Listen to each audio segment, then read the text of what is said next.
Hello and welcome to a video about Pokemon cards. More specifically, I'm going to be kind of recounting my nostalgic experience with Pokemon cards.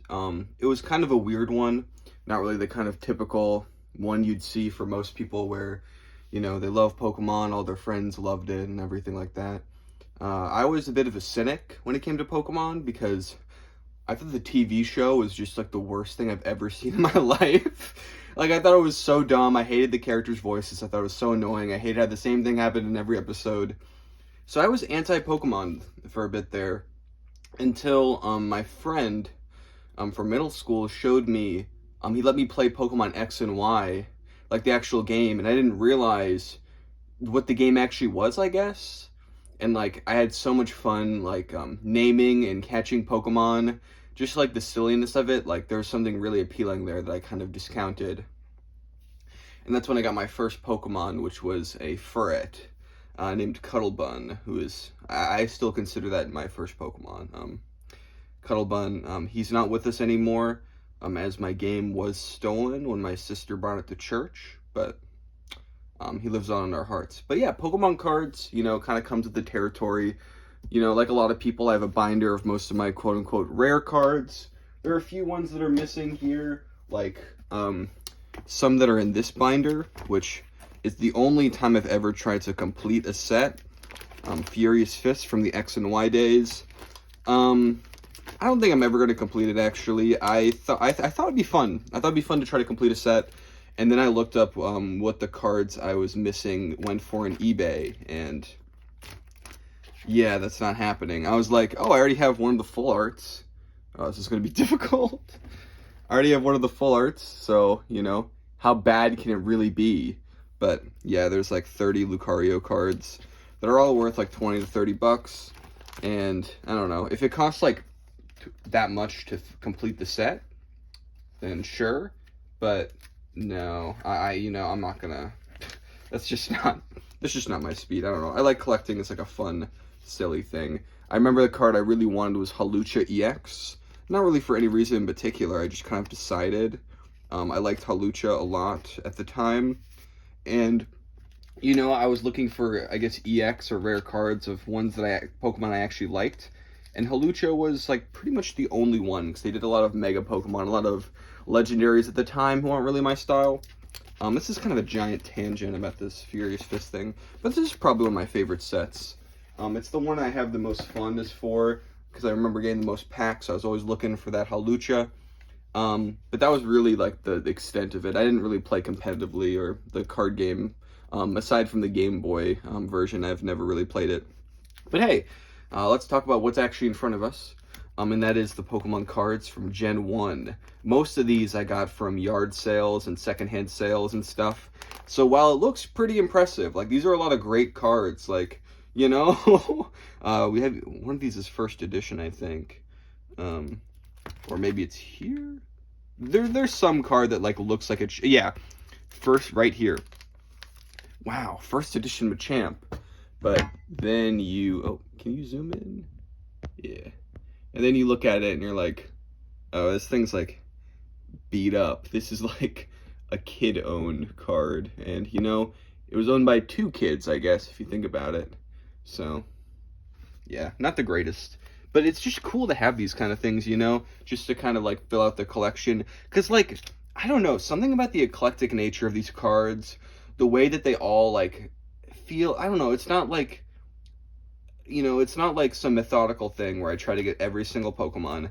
I went for a few of my favorites and found them at yard sales, like Hypno. Or actually, I got this at a card store, like, years ago.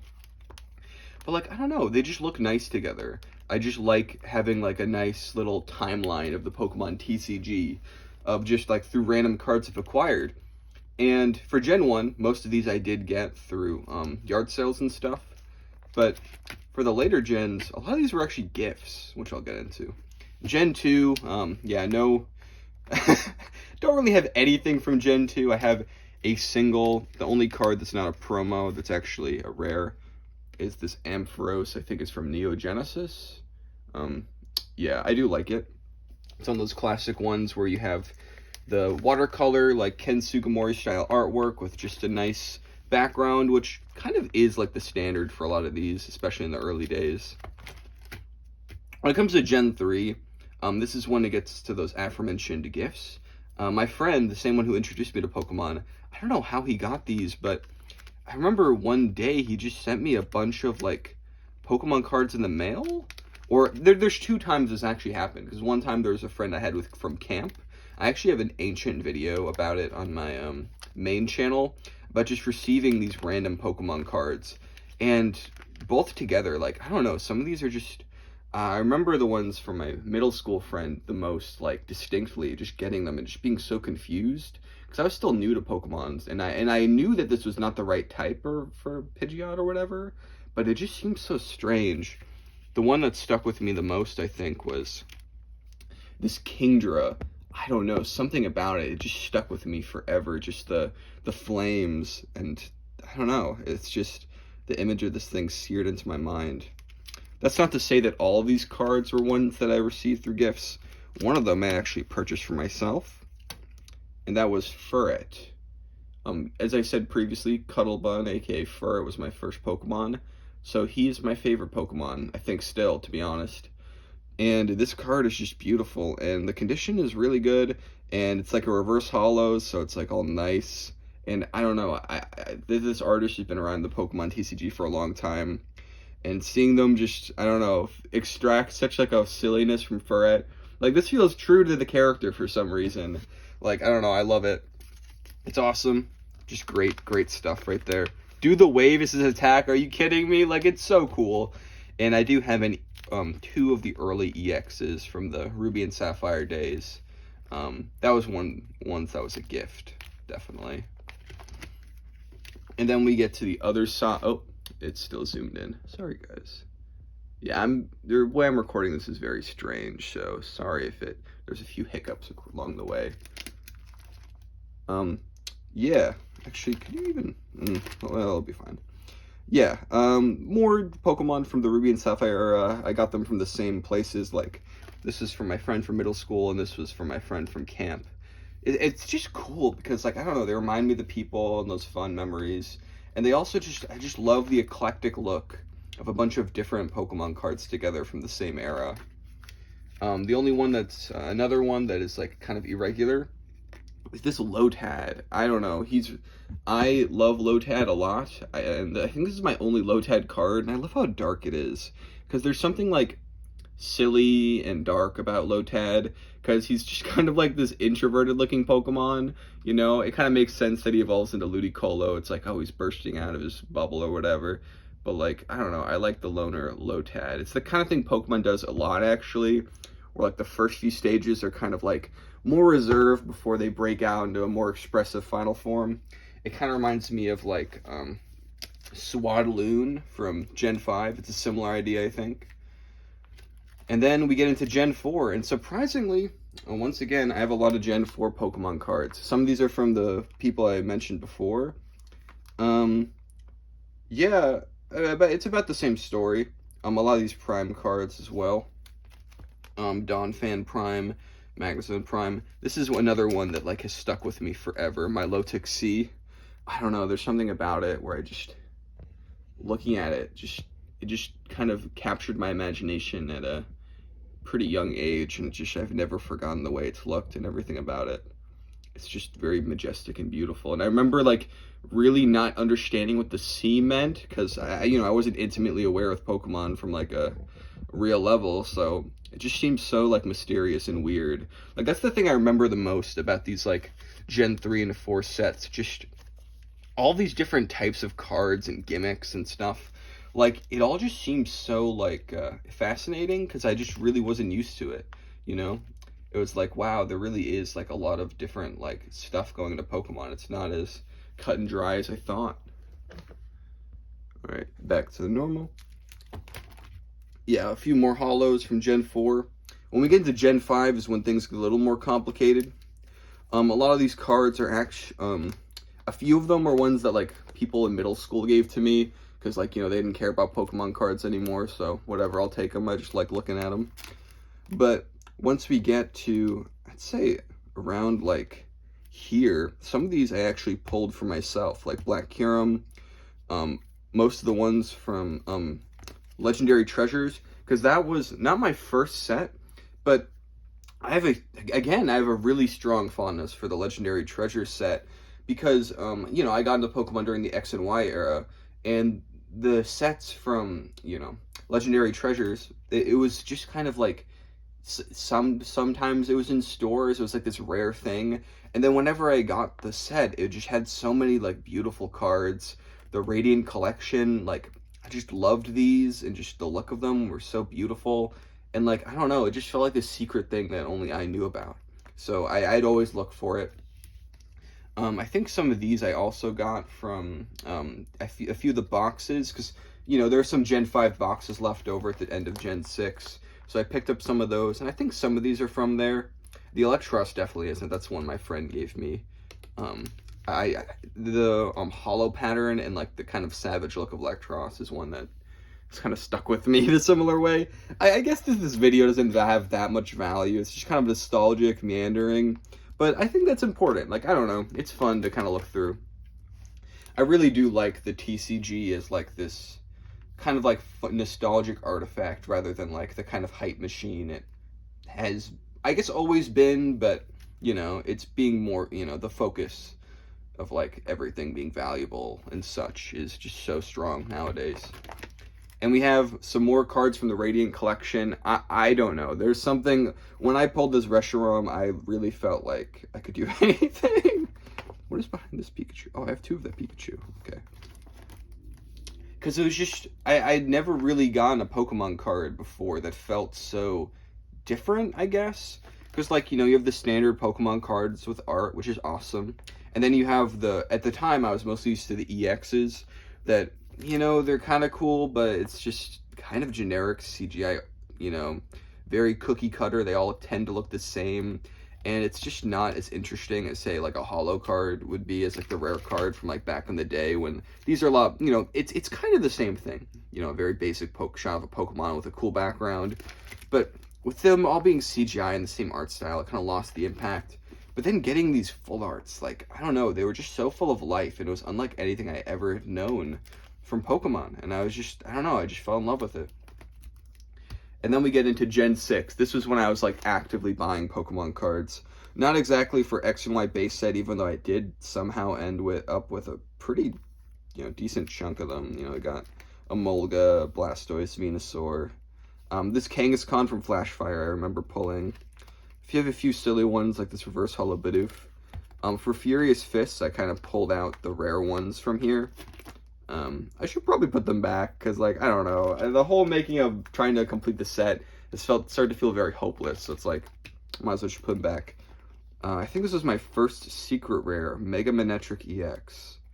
An extremely underwhelming secret rare. I think I might have also had Sceptile, but I think I traded that away or something, or sold it. Something happened to it, but I definitely had Sceptile at some point. But yeah, what a lame first secret rare, especially from, what is this, like Phantom Forces. Like, you know, some of the secret rares in that set are legendarily expensive, like the Dialga silver card, and those would have been so much cooler than this gold border, but whatever, it is what it is. It's cool that I got a secret rare.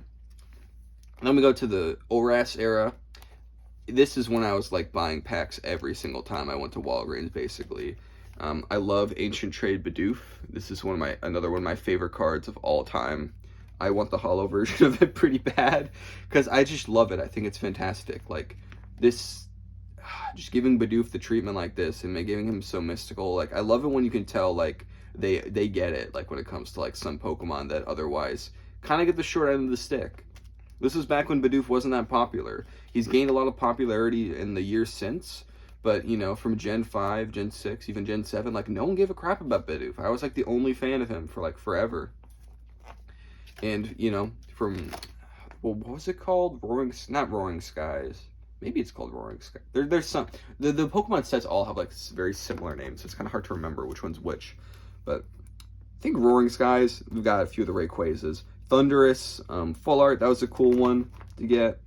And then we have the Break series. These ones are not that loved, but I have fond memories with them because, for Breakthrough, I remember my friend. I was like, I hated Pokemon for a while because of the TV show, but then I actually got into it, and people were a few of the people in my middle school were still into it, including one of my friends that I still have to this day.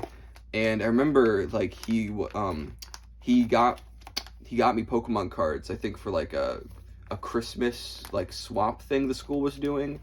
And that day we opened them and we got Mega Mewtwo Full Art EX, and it was just insane. Like I could not believe that I pulled it, because like, I barely ever saw these sort of like extra crazy rare cards.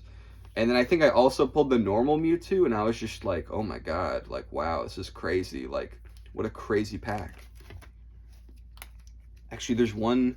Did I already skip it? Hydreigon EX. I think I opened this on the Duckside channel a long time ago. I think I remember thinking it was like such an epic meme moment when I was like screaming like Hydreigon EX. So that's definitely capsule saved in a video somewhere. So yeah, if you wanna be part of the moment, then there you go. There you go. Sorry about the glare. I'm trying to avoid it. I'm not really sure. I'll probably fix it for the next video because there is a part 2. Yeah, these 2 cards. I remember my my uncle got my aunt and uncle got me the Team Aqua little sub series, and I also was so happy with it because I was like, I already had Rayquaza, or I had Rayquaza like recently, so having the full trio was just so cool. And these full arts, again, just like actually having like a real illustration across the whole thing that was just so interesting and unique. It just made me like feel like I was doing something right, I guess. But yeah, I didn't realize until literally yesterday that these cards are worth $200, because I don't know, part of me assumed that like, there's 2 like rare cards, like they must not be that hard to get if they're the only 2 rare cards in the set. But I guess I was wrong. Like, I don't know. Like, I thought they were almost like, maybe even a guaranteed pull. But no, I guess they're just rare as heck. I don't know. And now we're getting, I guess this is the real, the break era. Breakpoint. I have a lot of these. Oh, this is another card I think I opened with when my friend bought me Pokemon cards, which is so insane. But, which is just a fun memory. I don't know if it's like that insane. It's just a Pokemon card. But something about the Breakpoint that I remember very fondly is the experience of going to Walgreens. Once again, I guess I got Pokemon cards at Walgreens a lot. And this is the only time I've ever seen Pokemon cards on sale, because I don't think anyone cared about Breakpoint. These sets were kind of a flop, People nowadays don't hold them in that high esteem. So I think the packs were $1.75 or like $2. So I just begged my parents to like get me all of them, because I'm like, this is half off. Pokemon cards are never on sale. So I got all of them, and they weren't weighed or anything. So I think I got like 20 packs or something. Actually, probably not that many. Maybe it was my own money if I got that many. Probably like 10 packs. But yeah, that was probably the most packs I'd ever gotten at once ever, and still is to this day. And yeah, I got a bunch of these Breakpoint cards. A lot of breaks, of course. Evolutions. This is I guess this is Steam Sage.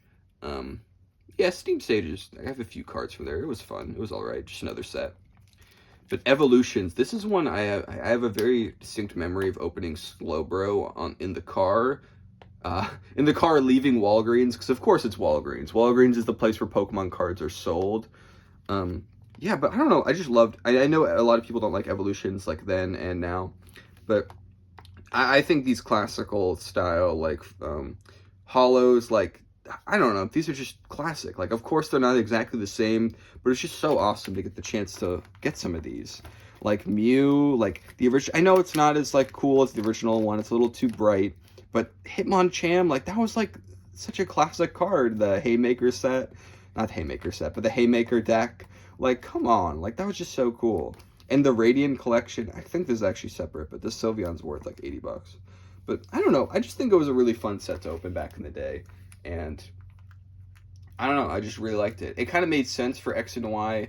Like, the thing about the era is that even though I'm very fond for it, it's clear that this is a very generic era for the Pokemon TCG, just kind of going through the motions, kind of almost like setting it back to basics, just a whole like stretch where it's like, okay, EXs, like they all look pretty much the same.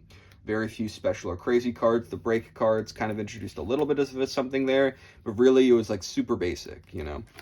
And ending this basic era with like a return back to like the Pokemon TCG start made sense, you know. Made sense here more than pretty much any other time in Pokemon history, I think.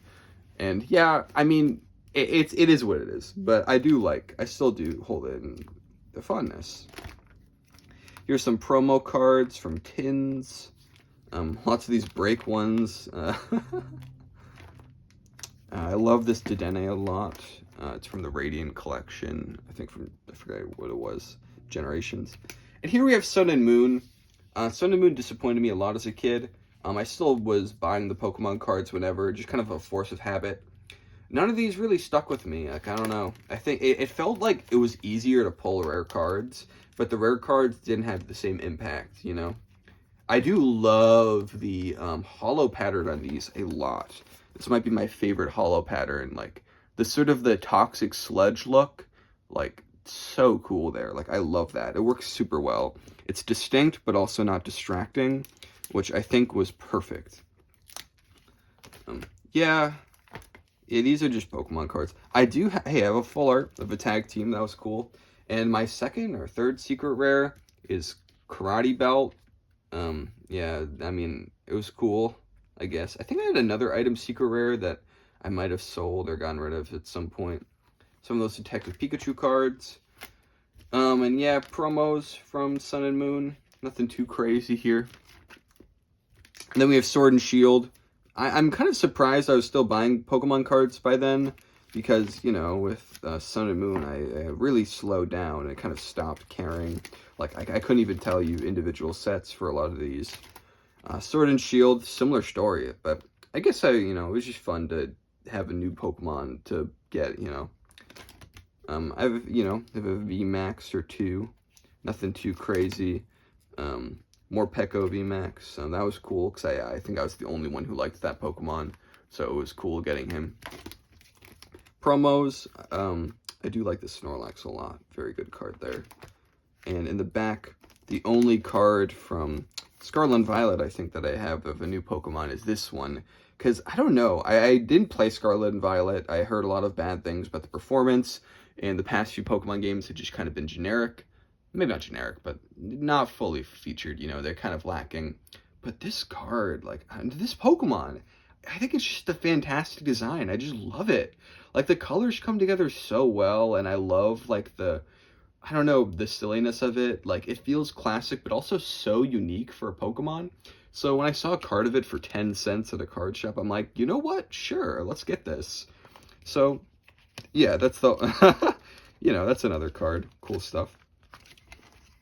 And that is pretty much my rare cards. I could probably ramble on about memories and stuff for even longer if I wanted to. Like, I remember buying this box. Oh geez. I guess I have a Sword and Shield box with this extremely strange Blanks Oshawott. So weird. 3 water energy, 100 damage to each of your Pokemon's a benched Pokemon. That seems extremely broken, but I guess that's the point. Yeah. Next video, I'm going to be going over another Pokemon card related thing that I've been doing recently. But yeah, I don't know. I could talk about Pokemon cards more. Maybe I will. Maybe I'll make a part 3 where I'm kind of being critical about what I think about Pokemon cards, like the journey that I feel like I've gone through. But yeah, for now, this is just a fun, nostalgic ride. Thanks for watching. If you loved Pokemon cards, especially during like the X and Y era, and you have like nostalgia, I'd love to hear it. I don't feel like I'm a very like biased in terms of nostalgia in a lot of ways. It's not like I'm like pining for the days of old in a lot of ways, but I don't know. There's something about just recounting it in kind of the healthy way, especially when it's stuff where you can acknowledge that it's not perfect. The Pokemon X and Y era of the TCG, specifically, is a little bit generic. There's nothing too special about it. It's very basic, and it's flawed. It had some good parts, you know, some cards I love, like a lot, like Bidoof, and a lot of the full arts. But just remembering what it was like to be there and to buy the cards and the excitement of opening up a great one and like buying, playing them, getting cards with my friends. Like, these are things that I think are more valuable than the actual cards themselves, and using them as a way to remember it and just love life and, just recounting memories. Like, I don't know, there's something like simple and earnest about it. And I think it's a thing that maybe I should do more often. And that's why I keep this binder, That's why I do. Because Pokemon cards, they're they're investment tokens at this point, but not for me. I'm not going to sell these for the most part. Maybe one or two, but I don't know. I will never get rid of this Bidoof. Ever. Maybe Manectric, though. He sucks. I'll see you in part 2.